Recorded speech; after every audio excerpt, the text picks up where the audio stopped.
Hello students, welcome to the Anusandhanam science. आज की इस वीडियो में हम समझने वाले anti Markovnikov rule. Last class में हमने समझा था मार्कोनिकोव रूल और उस पे एप्लीकेबल होने वाली रीअरेंजमेंट रिएक्शन। आज की क्लास में हम समझेंगे एंटी मार्कोनिकोव रूल। अब देखिए, समझते हैं। एंटी मार्कोनिकोव रूल सिर्फ और सिर्फ एचबीआर के केस में ही अप्लाई होगा, ठीक है। और this effect takes place in the presence of peroxide. ये जो इफेक्ट होता है किसकी प्रेजेंस में होता है? पर ऑक्साइड की प्रेजेंस में होता है। अब पर ऑक्साइड का काम क्या होता है? पर ऑक्साइड का काम होता है फ्री रेडिकल डिवीजन करवाना। क्या करवाना? Free radical division. दो तरह के डिवीजन होता है। एक तो हमने सीखा था प्लस आई इंडक्टिव इफेक्ट के अंदर, बेसिकली जब इलेक्ट्रॉन पास में आते हैं तो इलेक्ट्रॉन्स का डिस्ट्रीब्यूशन होता है, अपोजिट चार्ज आते हैं, पॉजिटिव और नेगेटिव। रेडिकल डिवीजन में क्या होता है समझना। देखो, यहां पर HBr लिया है और परऑक्साइड लिया है। एंटी मार्कोनिकोव रूल में याद रखना सिर्फ और सिर्फ HBr, और अगर HCl HI आ जाए तो अपन को इसको अप्लाई नहीं करना है, ठीक है। परऑक्साइड के केस में होता क्या है बेसिकली समझना। यहां पर होता है रेडिकल डिवीजन। देखो, CH3 CH double bond CH2। Peroxide के केस में क्या होता है? Radical division. अब इस रेडिकल डिवीजन के होने की वजह से यहां पर एटम्स पर इलेक्ट्रॉन्स का डिस्ट्रीब्यूशन होता है, और ये जो फर्दर एटम्स हैं अपने कार्बन का और हाइड्रोजन का, यहां पर एक मॉलिक्यूल बना और इनका भी एक मॉलिक्यूल बना। इनके ऊपर इलेक्ट्रॉन आ गए बराबर बराबर, डिस्ट्रीब्यूट हो गए। सेम टू सेम डिवीजन होगा HBr के साथ भी। HBr यहां पर भी रेडिकल डिवीजन होगा और अपना क्या बनेगा? H पे रेडिकल प्लस Br पे रेडिकल। अब मार्कोनिकोव रूल में क्या कर रहे थे हम? यहां पर ये इलेक्ट्रॉन उठ के इन पे आ रहे थे तो इस पे नेगेटिव आ रहा था और इस पे पॉजिटिव आ रहा था। अगर इस पे नेगेटिव आ रहा था तो हाइड्रोजन पे पॉजिटिव होता है, हाइड्रोजन पॉजिटिव वाला यहां पर अटैक कर देगा, और यहां पर पॉजिटिव था और Br वाला क्या करेगा? यहां पर अटैक कर देगा। तो अपोजिट चार्ज आपस में जुड़ रहे थे। लेकिन इसके केस में क्या होगा? इसके केस में ये होगा कि जो Br वाला है वो अपने फर्दर पहले वाले कार्बन के साथ ही बॉन्ड बनाएगा, और ये जो हाइड्रोजन है वो अपने बीच में अटैक करेगा यहां पर। मार्कोनी का उल्टा, यानी कि जो मार्कोनी में अप्लाई हो रहा था उसका जस्ट उल्टा करना है, वही होता है एंटी मार्कोनिकोव रूल। तो यहां पर क्या होता है? बेसिकली प्रोडक्ट बनकर क्या आता है अपना?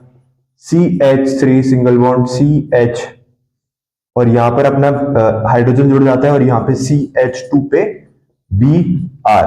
यहां पर कितने कार्बन की चेन है? अपने पास 3 कार्बन की चेन है, तो 3 कार्बन की चेन के लिए अपन क्या लेते हैं? प्रोपेन। और यहां पर पहले कार्बन पे ब्रोमो है तो इसका नाम हो जाएगा 1 ब्रोमो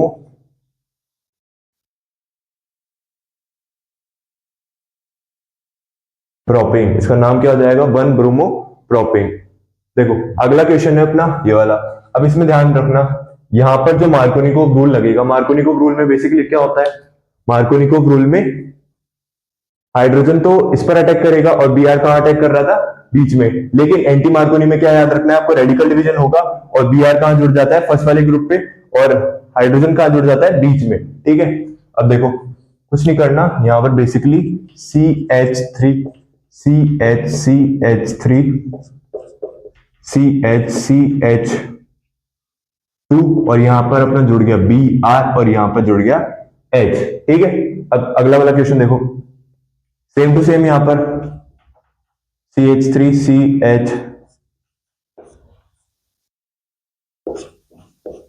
CH2, यहां पर जुड़ गया अपना Br और हाइड्रोजन जुड़ गया यहां पर। अब यहां पर एक चीज का ध्यान रखना है, अगर सिर्फ और सिर्फ HBr होता तो यहां पर होती रीअरेंजमेंट रिएक्शन, बट यहां पर HBr के साथ परऑक्साइड है। परऑक्साइड में रेडिकल डिवीजन होगा, और रेडिकल डिवीजन के अंदर अपनी स्टेबिलिटी नहीं देखी जाती। अगर रेडिकल डिवीजन स्टेबिलिटी देखना चाहे तो यहाँ पर 3 डिग्री कार्बोकेटाइन पर अटैक करेगा, बट यहाँ पर 3 डिग्री कार्बोकेटाइन बन ही नहीं रहा, तो रेडिकल स्टेबिलिटी को नहीं देख पाता, स्टेबिलिटी ढंग से अचीव नहीं हो पाती रेडिकल में। दैट्स व्हाई Br जो है फर्स्ट वाली चेन पर ही जुड़ जाता है। आप इसको ऐसे भी याद रख सकते हो कि मार्कोनी में जहां पर ज्यादा हाइड्रोजन होते हैं वहां पर हाइड्रोजन को जोड़ना है, और अपना बाकी Br क्लोरीन क्लोरीन वहां पर अटैक करवाना है, आयोडीन वहां पर अटैक करवाना है जहां पर हाइड्रोजन की कमी हो। और एंटी मार्कोनी में क्या होता है? एंटी मार्कोनी में बेसिकली अपन को हाइड्रोजन वहां जोड़ना है जहां पर हाइड्रोजन क्या हो? कम हो, और Br वहां जोड़ना है जहां पर हाइड्रोजन ज्यादा हो। सिंपल सी बात है। अब इनका नोमेनक्लेचर भी देख लेते हैं अपन। देखो, नंबरिंग यहाँ से वहां से करेंगे जहां से सब्स्टिट्यूटेड ग्रुप पहले पड़े, तो नंबरिंग अपन यहां से कर रहे हैं क्योंकि यहाँ पर Br ब्रोमीन जो है वो फर्स्ट वाले कार्बन पर अटैच है। ठीक है, अब देखो यहाँ पर 2 पे ब्रोमो है, अल्फाबेटिकल ऑर्डर पे चल रहे हैं अपन, 2 ब्रोमो 3 मिथाइल और 4 कार्बन की चेन के लिए क्या हो जाएगा, ब्यूटेन। क्या हो जाएगा, ब्यूटेन। अब अगला वाला देखो, इसमें पहले पे 2 नहीं सॉरी 1, यहाँ पर 1 आएगा बिकॉज 1 पे ब्रोमो जुड़ा हुआ है और 3 पे क्या जुड़ा हुआ है, मिथाइल। अब इसमें देखो यहाँ पर 1 पे ब्रोमो है, सेम 1 ब्रोमो, और अपना जो 3 है थर्ड नंबर पे क्या जुड़ा हुआ है, फिनाइल ग्रुप, तो इसमें क्या हो जाएगा 1 2 3 4, 1 ब्रोमो 3 फिनाइल और 4 कार्बन की चेन के लिए क्या हो जाएगा, ब्यूटेन। समझ में आई बात? यहाँ पर ध्यान रखना ये 1 है क्योंकि ब्रोमो जो है फर्स्ट वाली पोजीशन पे जुड़ा हुआ है, सेकंड वाली पोजीशन पे नहीं है, तो यहाँ पे 1 ब्रोमो 3 मिथाइल ब्यूटेन। ठीक है, और यहाँ पर 1 ब्रोमो 3 फिनाइल ब्यूटेन, यहाँ पर 1 ब्रोमो है और थर्ड पे फिनाइल ग्रुप है और उसका 4 कार्बन की चेन के लिए जाएगा ब्यूटेन। समझ में आ रही बात? अब नेक्स्ट वीडियो में हम सीखेंगे जितने भी चैप्टर्स है हम उनको एक साथ लेंगे, halo alkane, hello arene, alcohol, phenol, ether, aldehyde, ketone, carboxylic, amines, biomolecules, ये सारे के सारे ऑर्गेनिक के चैप्टर्स जो हैं शॉर्ट वीडियोस में, बहुत छोटी छोटी वीडियोस में पूरे के पूरे कंप्लीट करेंगे। ठीक है, थैंक यू।